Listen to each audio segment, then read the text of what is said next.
should be one bolt. Oh, nice! Great, Battle. Oi, Battle. Old 64 here. Thanks for stopping by. Let's hit up the shop and take the heads off of my 71 Oldsmobile 98. Alright, if I can avoid it, I am not going to use the extension. Here goes. I don't know if I'll need a cheater bar or not. Oh, buddy. We're smarter, not harder. Use a cheater bar. There we go, Battle. If we have to, I have a breaker bar. Just gonna put the beefcake on it. 5, Battle. Halfway there on this head.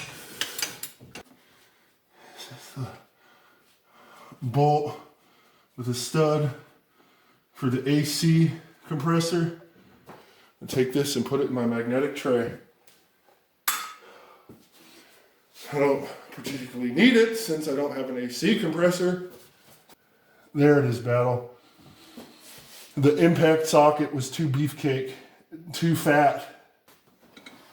9. One more to break loose, Battle. It's back in there. Look at it. There we go. There we go. Just don't want to slip off. 10, they're loose. Now, I'm not going to get a new set of hardware for this, so I'll go ahead and keep it in order just in case. I don't know if the hardware needs to be kept in order. I know it's not torque to yield, that's for sure. That Atlas engine that my friend rebuilt, I don't know, maybe we were just joking around, but torque to yield valve cover bolts on it or something, I don't know. It was ridiculous. He had to buy a lot of new hardware for it. But it's running. He drives it back and forth to work sometimes.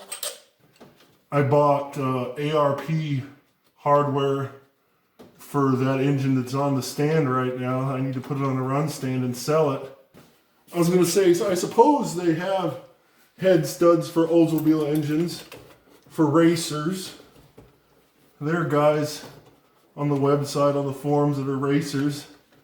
They use head studs and a girdle from time to time, I imagine. But for daily driving, definitely don't need to worry about that. Not like those Chevy engines, you know, they had 8 bolt mains just to keep them together. You know, those Chevy engines, they had to use so many bolts on the main caps because the steel that they used was this consistency, you know, the way toothpaste gets when it's on the sink if you don't rinse it down the sink in the morning. You know, that's the kind of stuff they used for those Chevy engines. Nah, I'm just kidding. I've actually thought to myself, I really don't need to alienate potential viewers on YouTube, especially at the beginning.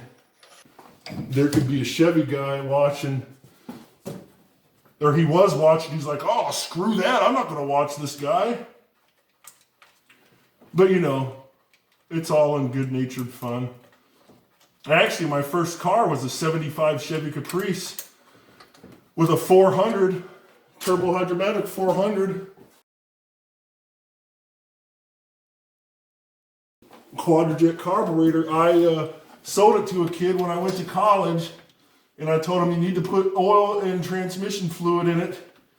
And then like a month later, Dad and I found it at the local salvage yard, and somebody had already taken the engine and transmission, but I got the trunk script from it. It was a coupe with a Landau roof. And they called them a glass house. Rightfully so. There's a lot of glass in those cars. And now, from time to time, I'll look for one. And I don't see them very often. Sometimes I'll see, most of the time I see the convertibles, which is the same way for the Oldsmobile B and C bodies. Well, 71 to 76, the Delta 88 had a convertible, and it seems that those convertibles are easier to find than the coupes. And then, of course, the 98s from 71 to 76, there was not a four-door sedan. They were only ever coupes or four-door hardtops like this one. There we go. It was just sort of caught tight by the muck of 50 years of engine grease. Slowly getting it stuck. There we go. All right, it's good that I kept them in order because that last bolt was shorter than the others.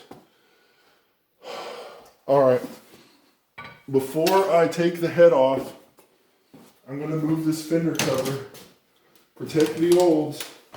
Don't need my 3/8 drive stuff anymore. Got my pry bar. Don't really want to pry against the fuel pump. All right, hold on, Battle. Let me see if it's held under my tension. Yeah. Got it off, Battle. It's okay. There's coolant coming onto the ground. Nothing damaged. Just had to get the right leverage. We got some 50-year-old head gaskets. It's cake!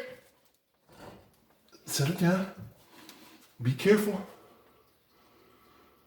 All right, Battle.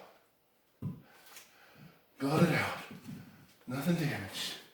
Let me show you. There it is, Battle.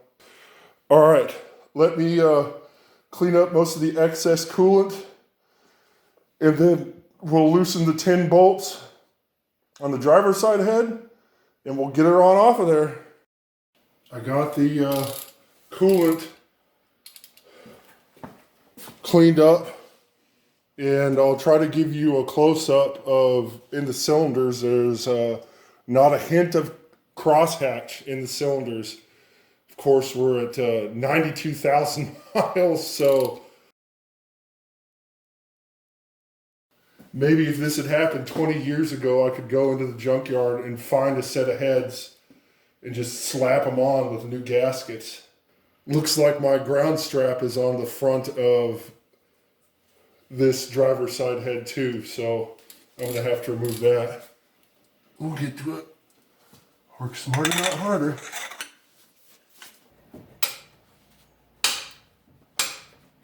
There we go. 1, 2, 3,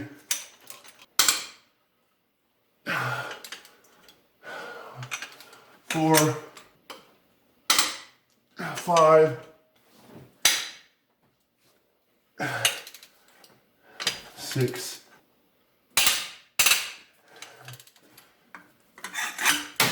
7. Clobber on the radiator. Good job, old 64. 8, 9, 10.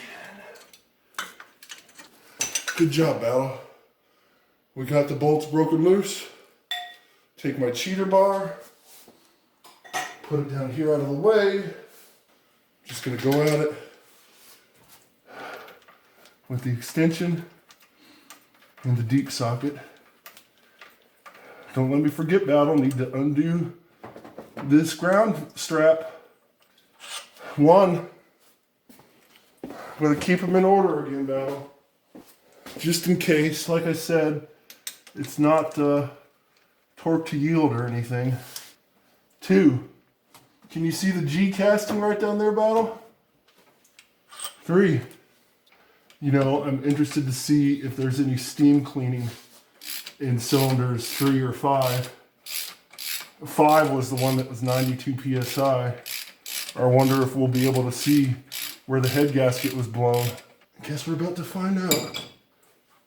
That's 4.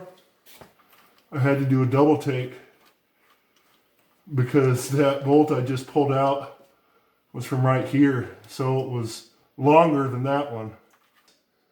6. Like a doofus, I miscounted. That was number 5.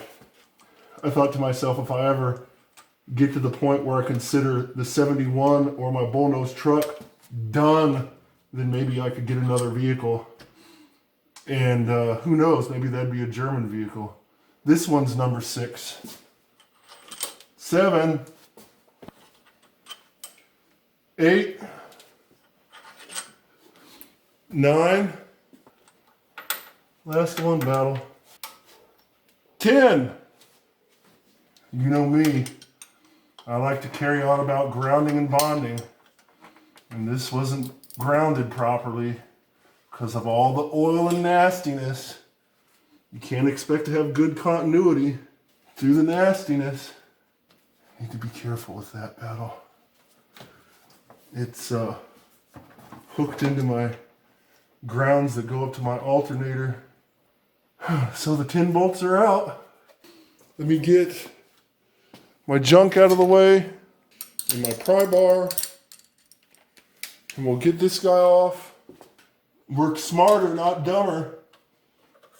Take off my oil pressure sending unit, which I had to replace that once already because it went bad. All right, I'll put that up by the intake manifold. Now that that's out of the way, got it off, battle. Nothing damaged. Good job. Thanks for helping me. There's a mess, but that's okay. Got it square.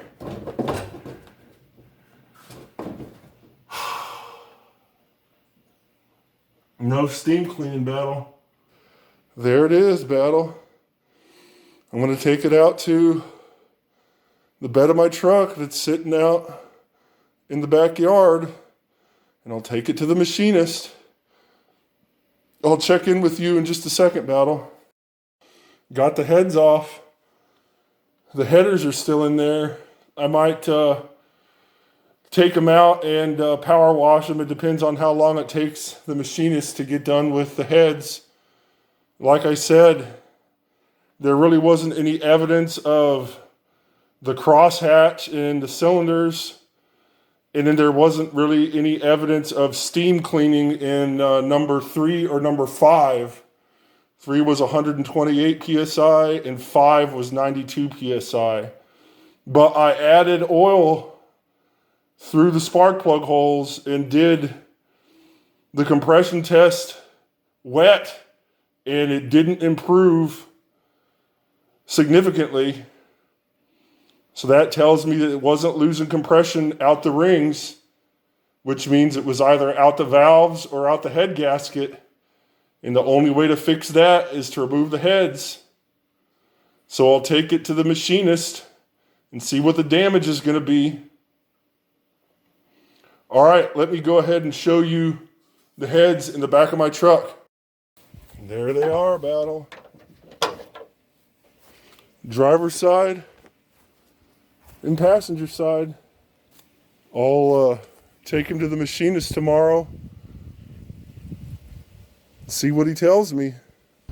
Let me know what you think of this video down in the comments. Do you think I'm just sort of chasing my tail?